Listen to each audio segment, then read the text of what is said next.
મેઘલીનાથને પરણવા માટે નકળંગ નેજાધારી એટલે કે નકળંગ અવતાર ધારણ કરશે.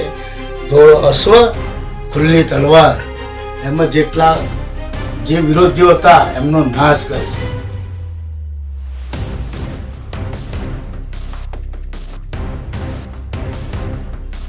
ત્યાર પછી એમના લગ્નની વિધિ જ્યારે શરૂ થશે ત્યારે સતી જતી અને સાબરમતી ત્યાં કાંકરિયા તંબુ તાણશે અને ત્યાં કાંકરિયે એમની ચોરી બંધાશે અને ત્યાં નકળંગની જાંગમાં એ નકળંગ બાપાની જાનની અંદર 1,85,00,000 શૂદ્ર જશે જાનમાં, બીજા કોઈ નહીં મળે.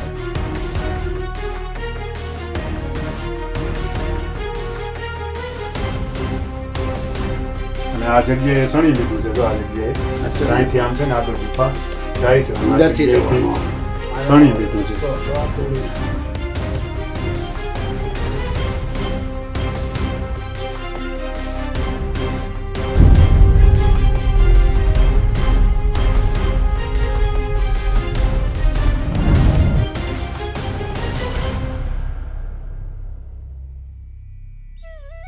તો આ છે એ સૌરા મંડપનું સુંદર મજાનું પરિસર અને આ એ ગુફાએ જવાનું પ્રવેશ દ્વાર છે. તો ચાલો સાથે મળીને આ પ્રાચીન ગુફાના દર્શન કરીએ. તો આપણે એ ગુફાની એકદમ નજીક છીએ ને તમે જોઈ રહ્યા છો કે અહીં આજુબાજુમાં એકદમ જંગલી વિસ્તાર છે અને આ જગ્યા ઉપર એક પ્રાચીન ધૂણો પણ આવેલો છે. તમે જોઈ શકો છો ખૂબ પ્રાચીન આ ધૂણો છે અને આજુબાજુમાં એકદમ ગાઢ જંગલ છે. જોતા એકદમ ગાઢ જંગલ, સામે ગરવો ગિરનાર દેખાઈ રહ્યો છે, ફરતી બાજુ જંગલ છે. આ જગ્યા ઉપર એક ખૂબ જ પ્રાચીન આ જગ્યા ઉપર ધૂણો આવેલો છે અને સામે તમે દર્શન કરી રહ્યા છો ઓમ અલખ, જય ગિરનારી, ઓમ અલખ. તેનું દ્વાર તમે જોઈ રહ્યા છો એકદમ સાંકડું છે, માત્ર ને માત્ર 2 ફૂટ હશે.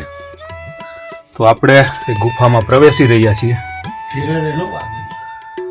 હા, અહીં એક સંત છે, એક આધ્યાત્મિક માણસ પણ અમારી સાથે છે ને રવિભાઈ પણ છે અને તમે ગુફા જોઈ રહ્યા છો. એકદમ પ્રાચીન આ ગુફા છે અને સુંદર મજાની આ જગ્યા ઉપર રામદેવજી મહારાજની જ્યોત આ જગ્યા ઉપર પ્રજ્વલિત છે અને ખૂબ જ પ્રાચીન એક ધૂણો પણ આ જગ્યા ઉપર આવેલો છે. તમે એ દુર્લભ અતિ પ્રાચીન એ ગુફાના એ જગ્યાના તમે દર્શન કરી રહ્યા છો. સંત શ્રી સેવાનાથ બાપુની આ જગ્યાએ તસવીર છે. આ જગ્યા ઉપર સુંદર મજાનો રામદેવજી મહારાજનો ફોટો પણ આ જગ્યા ઉપર સ્થાપિત છે. ધૂણો અને ચીપીઓ છે અને તમે જોઈ રહ્યા છો કે અહીં લાઇટ લગાડેલી છે. જો આ લાઇટ ના હોય અહીં એકદમ અંધારું હોય અને આ ગુફા હજી આગળ જતી હશે પણ અહીંયા ચણી લીધું છે. જો આ તમે જોઈ રહ્યા છો કે આ જગ્યા ઉપર ચણી લીધું છે. સિમેન્ટ તમને દેખાય છે. જો આ સિમેન્ટ ના હોય તો અહીંથી આગળ જાય છે અજ્ઞાનો રસ્તો. અને વધારાની જે કાંઈ આ ગુફા છે તે કેટલી પ્રાચીન છે. આ ગુફા આ જગ્યા ઉપર કોણે બનાવી છે, આ જગ્યા ઉપર ક્યાં સંત તપસ્યા કરતા હતા, આ જગ્યાનું આ ગુફાનું શું માતમ છે તે વિશે વધારે અહીં એક શ્રદ્ધાળુ આવ્યા છે અને એ આ ગુફા વિશે થોડું જાણે છે. તો તેની પાસેથી આપણે જાણવાની કોશિશ કરીશું. તમારું ખૂબ ખૂબ અમારી ચેનલમાં સ્વાગત છે. ઓમ નમો નારાયણ. ઓમ નમો નારાયણ. આ પ્રાચીન ગુફા છે, રામદેવ પીર સમયના યુગની છે. જ્યારે સર્વ મંડપ જ્યાં કરતા હતા ત્યાં એક જાનવરનું બલિદાન આપતા હતા અને એ બલિદાન એટલે રામાપીર એ યુગની અંદર દરેક સંતો ભક્તો અને સારા સારા એવા મહંતો આવતા હતા અને એ મહંતોમાં બાપા રામદેવ પીર એ વસ્તુને જીવિત કરતા હતા. જેમ કે અશ્વ,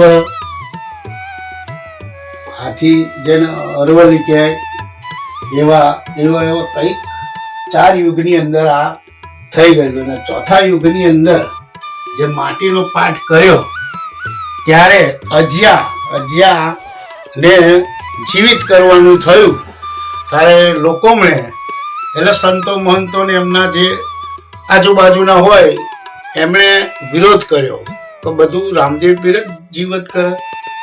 તો એના કારણે રામાપીર બાપાએ એ વખતમાં કીધેલું કે જે દિવસ મારો નકળંગ અવતાર ધારણ કરીશ તારા આ અજ્યાને હું જીવિત કરીશ. અને જીવિત કર્યા પછી મેઘલીનાર વરસશે.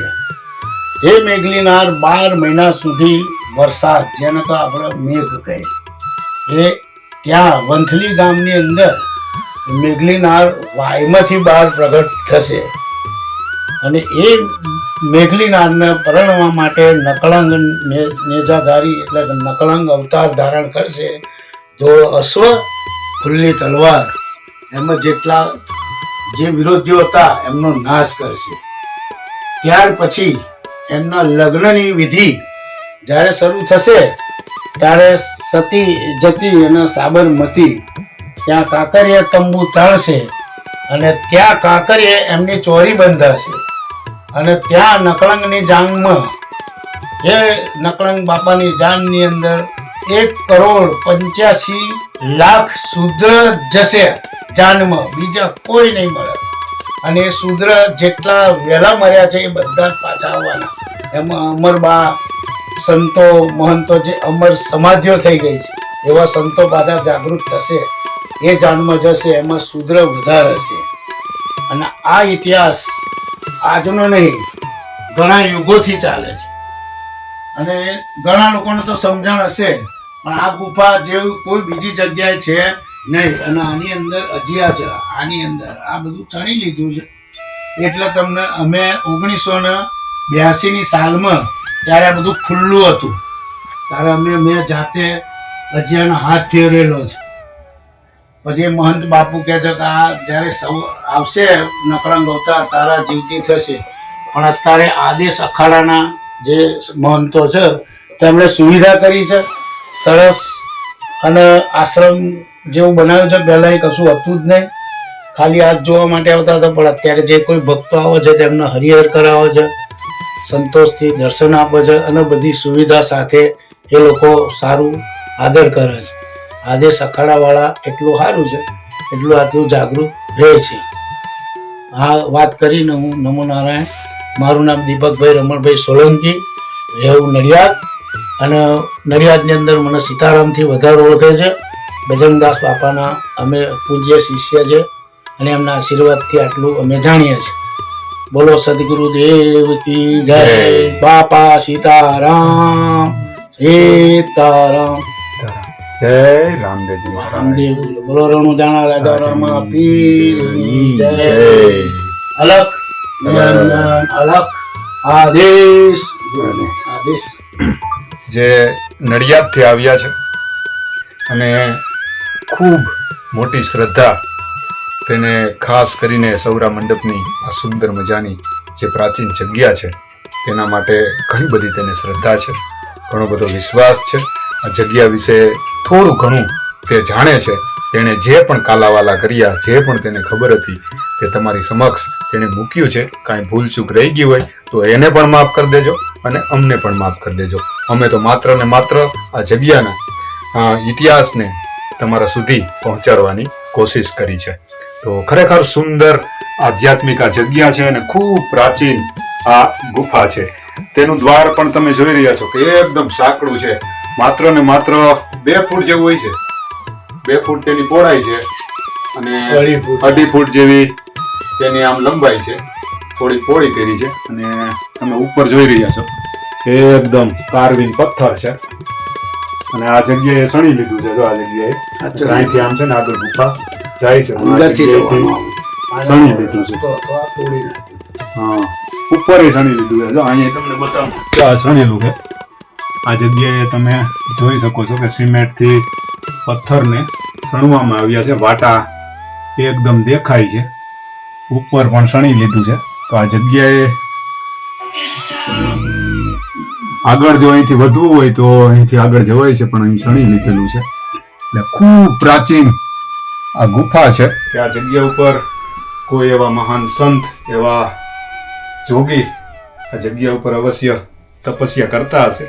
કારણ કે આ જગ્યા ઉપર સુંદર મજાનો ધૂણો પણ આવેલો છે, સીપીઓ પણ છે આ બાજુ, અને સંત શ્રી સેવાનાથ બાપુની સુંદર મજાની આ જગ્યાએ તસવીર છે. રામદેવજી મહારાજની પણ તસવીર છે.